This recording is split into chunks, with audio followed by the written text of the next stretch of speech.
The morning sun crept softly over the edges of Helen's old camper van, spilling pale gold across the dusty windshield. She sat quietly in the driver's seat, hands resting on the worn steering wheel, eyes fixed on the long stretch of highway that disappeared into the horizon. The map beside her was folded neatly, marked with a single red circle. A small town in upstate New York, a town she hadn't visited in 43 years. Helen took a slow breath, steady and deliberate. The doctor's voice still echoed faintly in her mind, calm, professional, and unshakably final. "You should make peace with things, Helen. You have a few months, maybe less." She had smiled politely then, thanked him for his honesty, and walked out of the office with her chin held high.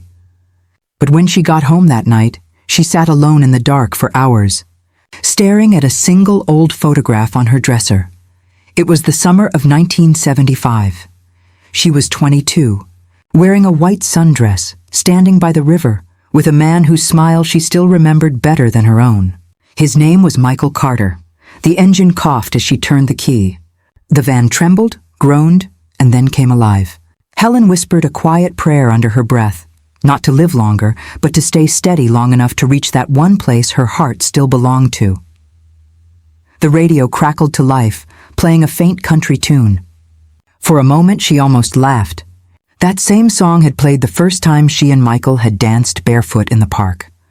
She could still feel his hand around her waist, the sound of cicadas in the warm air, the scent of grass after rain. But that was another lifetime. The road was empty now, long and endless. She passed gas stations with flickering signs, fields that once grew corn but now stood bare, and old diners that looked exactly like they had in the 70s. She wondered if any of the people she'd known back then were still alive, if anyone even remembered the girl who used to sing at the local bar on Friday nights. Her mind drifted back to that summer, the one that changed everything. Helen had come to that town after college, restless and unsure. Her mother had just died, and her father, too busy with his new wife, had told her to go figure out what you want. So she'd packed a small suitcase, taken a bus north, and found a cheap room above a bakery in a quiet town near the river. That's where she met Michael.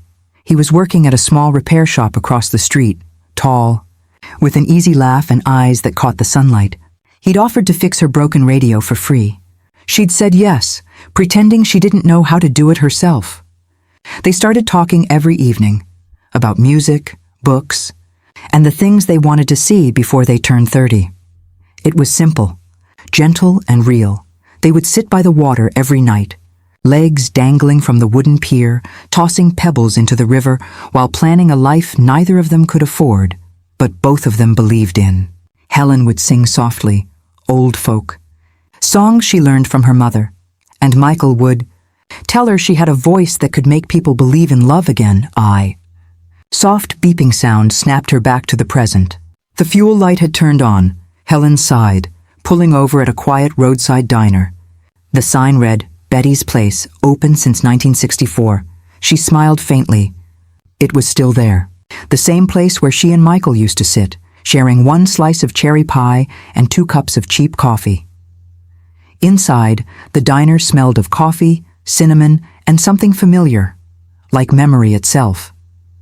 The waitress, a woman in her 30s, greeted her kindly. "Coffee, ma'am?" "Yes," Helen said softly. "And a slice of cherry pie, please." As she waited, she looked around.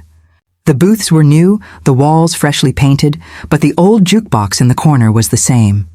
She got up slowly, walked over, and pressed the same button she once did years ago. Track 12. "I'll Never Fall in Love Again." The soft tune filled the diner, and for a second, Helen saw him there, sitting by the window, grinning at her like nothing in the world could go wrong. When the waitress returned, she noticed the old woman's eyes glistening. "You okay, ma'am?" Helen smiled faintly. "Just remembering someone I used to know." The waitress nodded, as if she understood. "You from around here?" "Not anymore," Helen replied. "Just passing through." She finished her coffee, left a generous tip, and walked outside.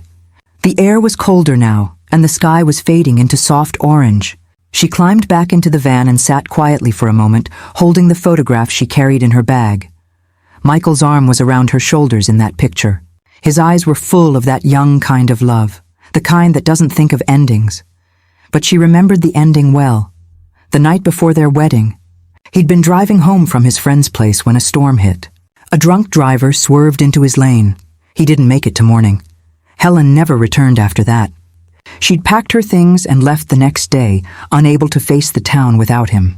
She married years later, raised a son, worked, smiled, lived, but a part of her heart never moved on. Now, decades later, she was going back. Not to start again, but to say goodbye. As the van rolled back onto the empty road, she whispered, "I'm coming home, Michael." The wind blew through the open window, soft and cold against her face. She smiled through tears, the kind that come not from sadness alone, but from remembering what once made life worth living. The next morning, the mist rolled thick and white across the road. Helen drove slowly, the wipers brushing away small drops of dew clinging to the glass. Every mile she traveled felt like a year being peeled back, a return to a version of herself she had buried long ago. When she finally reached the edge of the town, she slowed the van to a crawl. The wooden sign was still there, though faded and cracked. "Welcome to Milford, home by the river." Her throat tightened. She hadn't said that name aloud in more than 4 decades. The streets were quieter than she remembered. Many of the old stores were gone.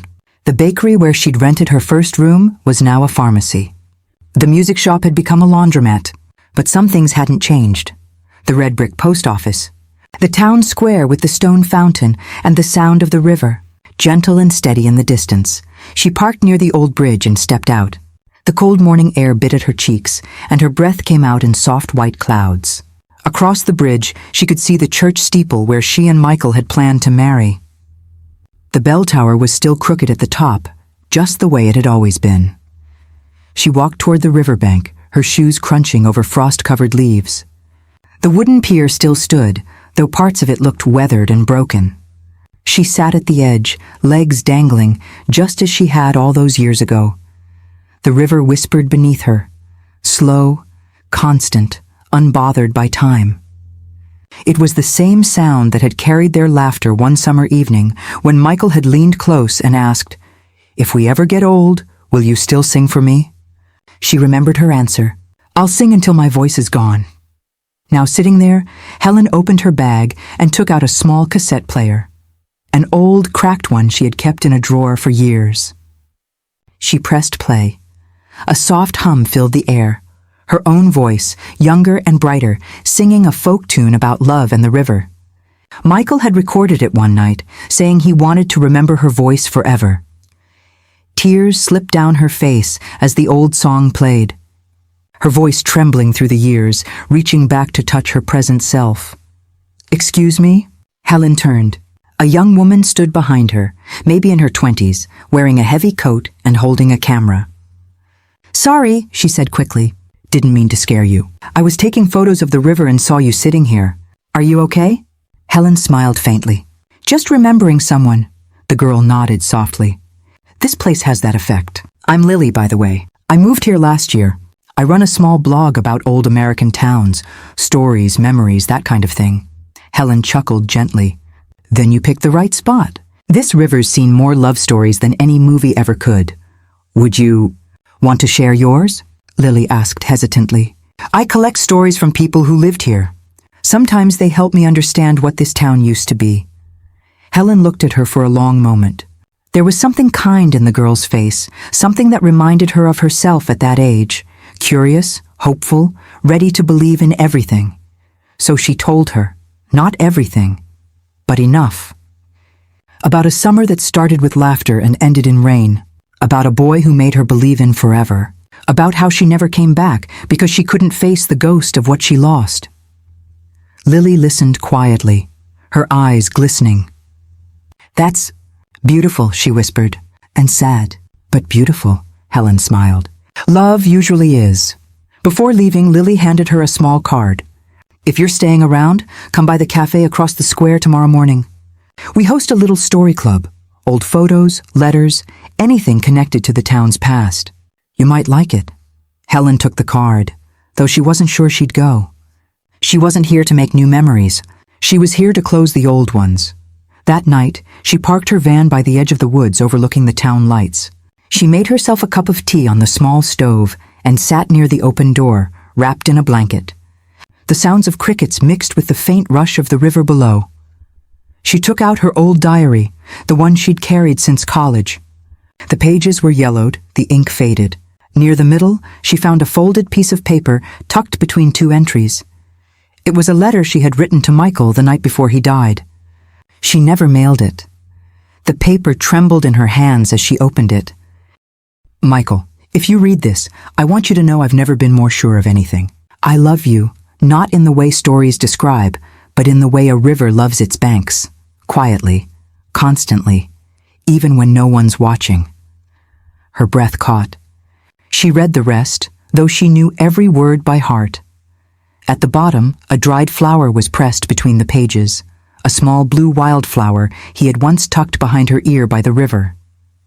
It had faded to gray now, but she could still smell the faint memory of that summer in its petals. The next morning, she drove to the cafe. Lily was there smiling when she saw her. You came. Helen nodded. I thought I'd bring something for your story club. She pulled out the letter and the old photograph, the one by the river. Lily looked at them like sacred things. Would you like me to scan them? Maybe later, Helen said softly. I just wanted someone else to know they existed. So they don't disappear when I do. Lily didn't know what to say. She simply reached across the table and squeezed Helen's hand. Your story won't disappear, she said. Not if I can help it. Helen smiled, a quiet, grateful smile that carried both sorrow and relief. When she left the cafe, she walked back toward the river one last time. The sun was setting, the water catching streaks of pink and gold. She sat down again on the pier, this time without the cassette, without the letter, just her and the sound of the river. She whispered into the wind. I kept my promise, Michael. I came back, and for a brief second, she thought she heard laughter, faint and distant, carried softly over the water. The air that morning felt heavier, like the town itself knew she had come to say goodbye. Helen woke to the soft knock of rain against her camper van roof.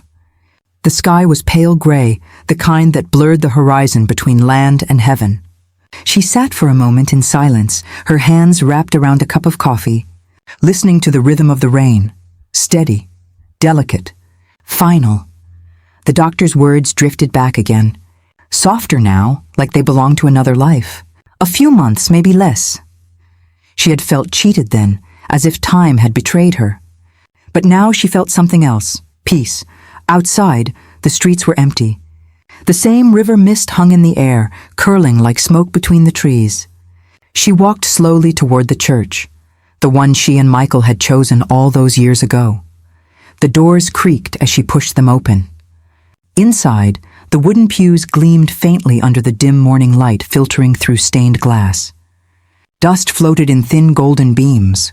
The place smelled of wax and age, like it had been waiting all these years for her to return. Helen walked down the aisle, her fingers grazing the edge of every pew until she reached the front. She stopped before the altar.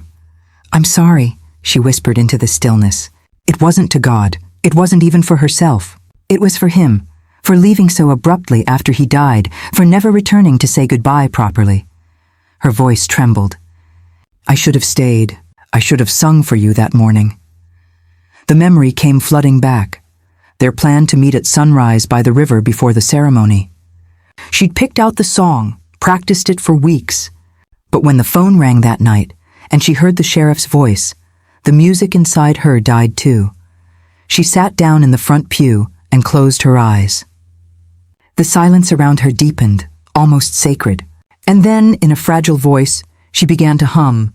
It was the same melody, the one Michael had recorded.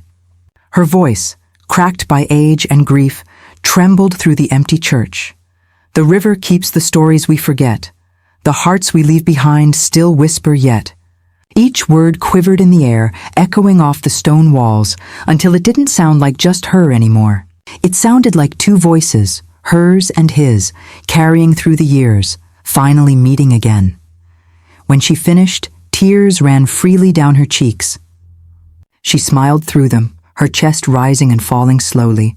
For the first time in decades, she felt light. That evening, she parked her van on the highest hill overlooking the town. The same hill she and Michael used to climb when they wanted to watch the sunset. The sky burned orange and purple, the river glimmering below like a silver thread weaving through memory.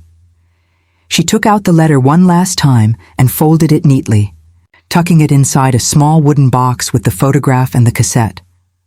Then she placed the box gently into the river's edge, letting the current take it away. "Carry it for me," she whispered. "You always did."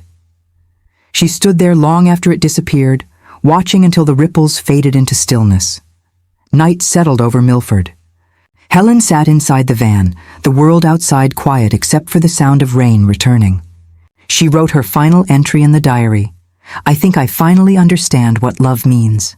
It isn't something that ends when a person does. It stays, in the air, in the water, in the songs you can't forget. Tomorrow, I'll drive as far as the road will take me. Maybe that's where I'll see him again." She closed the diary and placed it on the passenger seat beside the small scarf she used to wear when they'd ride together with the windows down. The scarf still smelled faintly of lavender. Her breathing slowed. She leaned back, eyes drifting toward the rain streaking the window. For the first time in years, she didn't feel alone. She felt surrounded by the sound of the river, the whisper of his laughter, the warmth of everything she had loved. A soft smile crossed her face as she whispered his name. Michael. Then, gently, peacefully, she closed her eyes. When morning came, the rain had stopped. The van sat quiet by the hill, facing the sunrise. The town below was bathed in gold. A fisherman passing by noticed the old van and walked closer. Knocking softly on the window, inside Helen sat still, her head tilted slightly toward the light, her face calm, almost glowing. On the seat beside her lay the diary, open to the last page. The ink had smudged slightly, but one line was clear. Some loves never die. They just find their way home. And outside, in the distance, the river moved softly, carrying a small wooden box far, far away, under the same morning sun that once witnessed a girl in a white dress, standing beside the man she would always love,